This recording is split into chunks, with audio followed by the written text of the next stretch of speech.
Thank you, Charles. Excellent summary there, I think, for anyone who needed a crash course in auto enrolment. We've got all the basics there. One of the things that we will do as part of the process here is Ablestoke is to find and recommend the right scheme for you as an employer.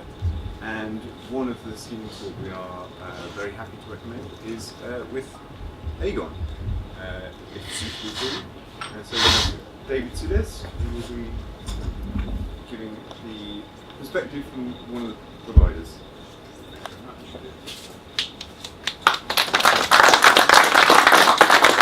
you very much. My name is David Suddes. I work for Aegon, who is a supplier to the advisor market of workplace solutions. But as Ed has already mentioned, I'm not here to promote Aegon in any way, but just share the experiences just for 10 or 15 minutes of what has been happening in the marketplace over the past 4 years, believe it or not, coming up. The first contributions went in as far back as July 2012, so we're well into the market now. Charles, within his opening, said something very, very specific. We've got powers of enforcement and we will use them. I think that's really, really important and really, really powerful thing to say, because Charles wrapped up with saying, act now or do something now. From a supplier or provider, we are experiencing lots of volumes of business coming in very, very, very late in the day. I think there's a couple of things there. We've got a mixed audience here, so we've got some employers and professional connections in. But I think what I would say is, if you have got a staging date, 6, 12 months away, or whatever it may be, then you should really be thinking about it now, because you may have the risk of taking all that responsibility on board yourself. Why is that? There's a series of schemes or conditions that people have out there, and what may happen is advisors, you might go to an advisor or come to us as a supplier via your advisor and say, I'm staging in 3 months' time, can you help me? I would say it's probably likely that they'll probably turn around and say no, it's too late. You really, really need to start that journey probably between 6 and 9 months out. I think Charles mentioned even sort of going from 12 months out. So that's a start, communication start probably. Power of enforcement is strong, because can you as an employer or a professional connection afford to take all that risk on board yourself? Have you got the systems and processes in place to be able to do that? You may have. That might be the case. That might not be a problem. Or do you need help and guidance via an advisor or a professional connection? I've got a few slides, but I always go off my slides anyway and don't really talk through them anyway. But the market has changed considerably. I've been in the industry, believe it or not, for about 20 years. And I think the corporate market or group market or workplace market, whatever you want to term it, has changed massively. And I think one of the key things that I've seen, especially over recent times, is that you have advisors or businesses that are specialising in this area, because it's becoming a repeatable process. So in the past, in my experience, I've seen advisors that have done maybe one workplace scheme or one group scheme or something along those lines. But now we're saying they don't just take on one scheme, you need to go to a professional or an expert who is doing these on a regular basis. Why is that? Because costs have changed. So just to look at the history, auto enrolment and group pensions was seen as a massive opportunity at outset, because we've moved from something that you could do to something that you have to do, and you have to be compliantly putting in place. At the early stage it was seen as a big opportunity, but we've seen so many of the big schemes already auto-enroll with large contributions, large premiums, and then we had commissions being paid out of the schemes in various ways as well to pay for the advice. But that's all changed. From April 2015, a charge cap was introduced, which means that, going back to what Charles was relating to as well, what is it you want to put in place? What is it you need help and guidance for? How much are you willing to pay for that? Are you able to encompass those costs yourselves and deal with that business yourself? Are you able to take that risk on board? Have you covered off all the legislation? What is that service level agreement that you want with that advisor if you want an advisor to go through it? So the story has changed significantly over really the last 4 or 5 years, and the market has changed significantly over the last 4 or 5 years as well. You may already have a scheme in place, or you may have connections that already have a scheme in place that needs to be revisited. Things change very, very quickly in the marketplace. And we've seen some suppliers come into the market, some drop out of the market, some new advisors come into the market, some drop out of the market as well. What's also happened, everyone is trying to get on that train all at the same time. That's no different to my commuting this morning. Everyone is trying to get on that train at the same time. Not everyone will get on that train. So it is really, really important to start these processes or discussions now. And it's really important to make sure we have the financials in place to be able to discuss these schemes going forward.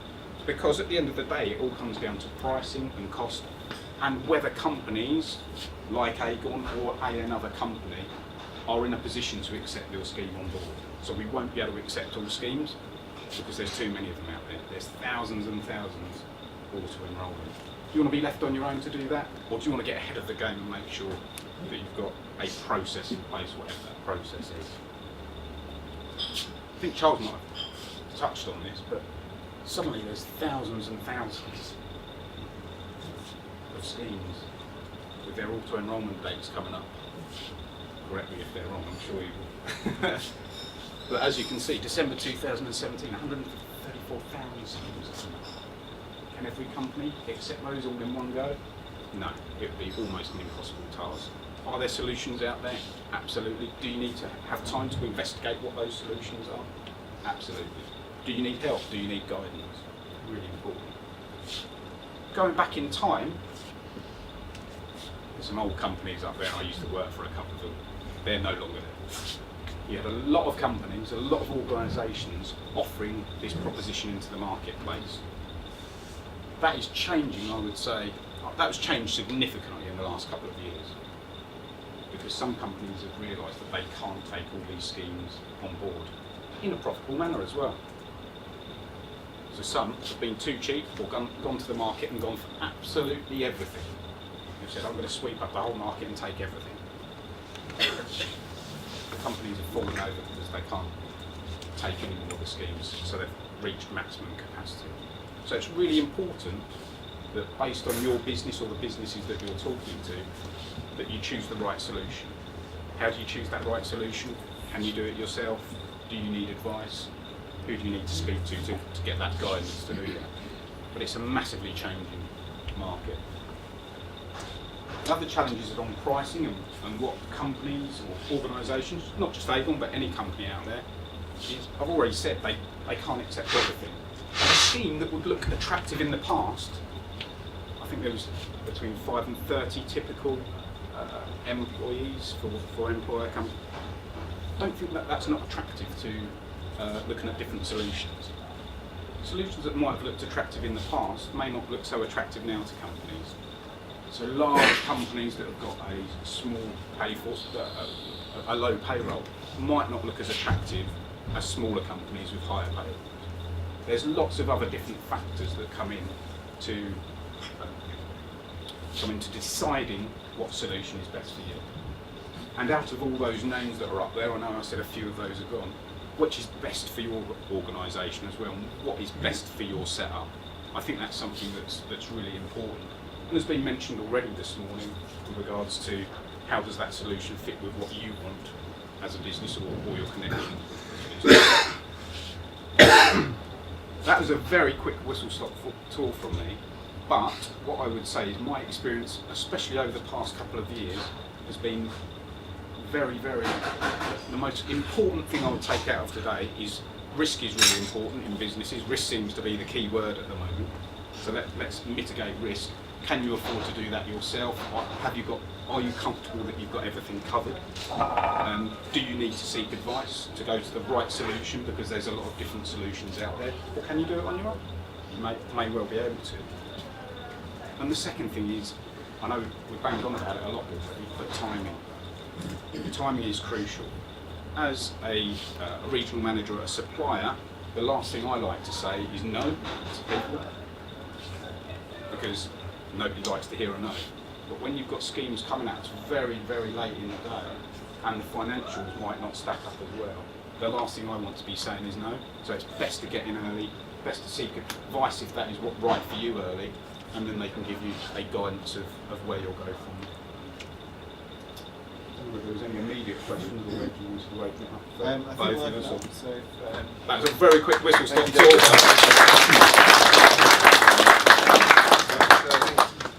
we have our two experts. If anyone has any questions at all, or any other areas that they feel that we could cover in more detail, absolutely open for.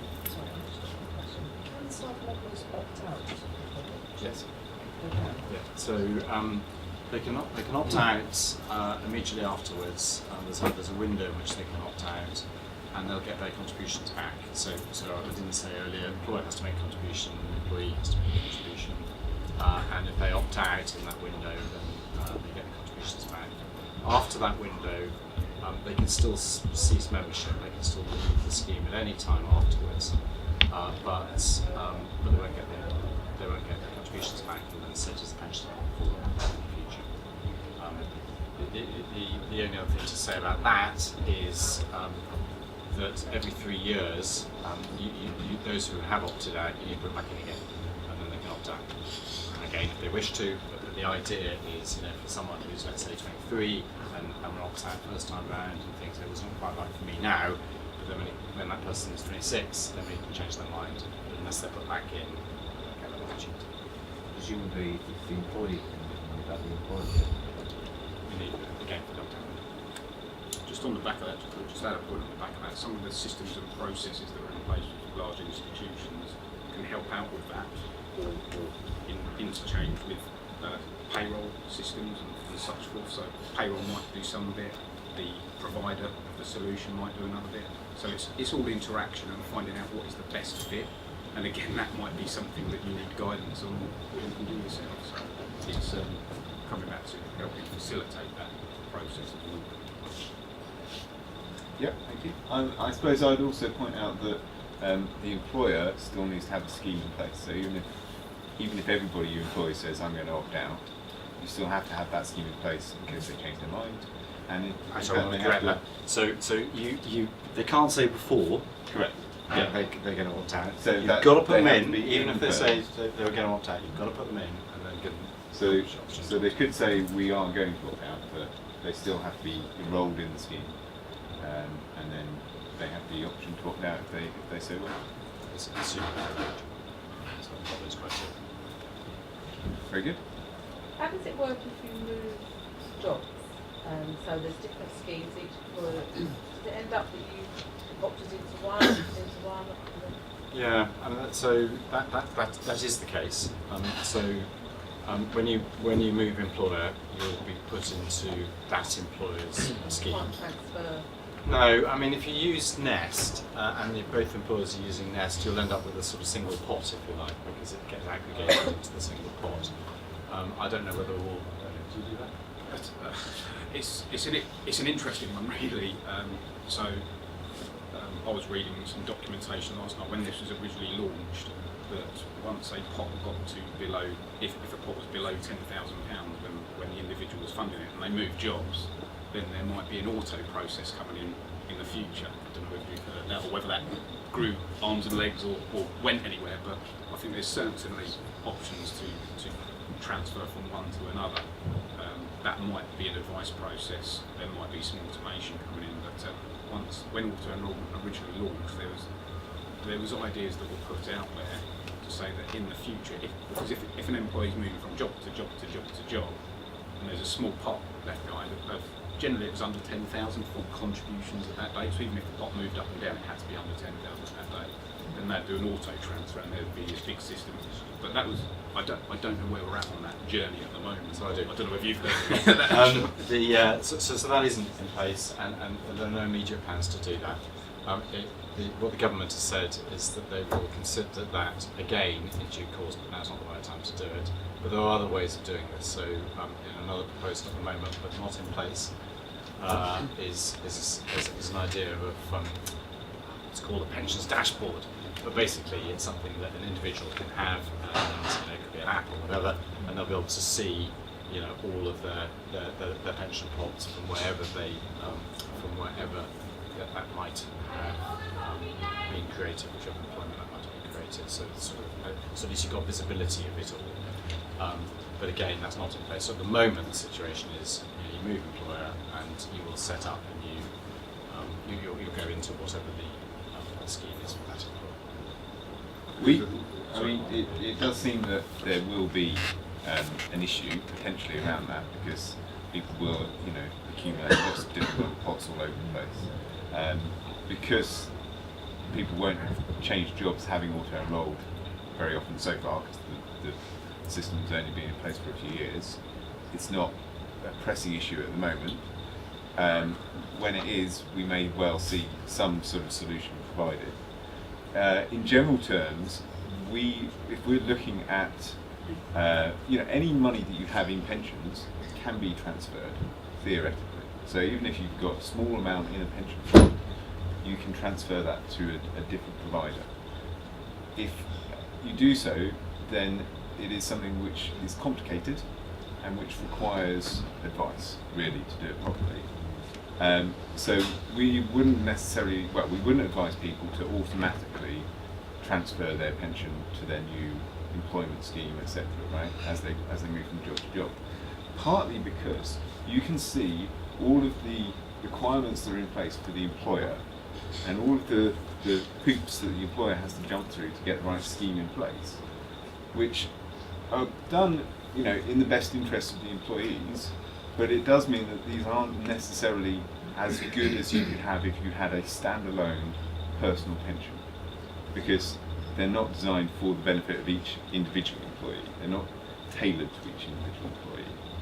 So if you do have money that is built up from previous occupational schemes, then it's very much a standard part of our advice process to look at whether that is invested in the right place, whether it is worth moving it to your current occupational scheme, or whether it's worth moving it to a separate sort of standalone scheme.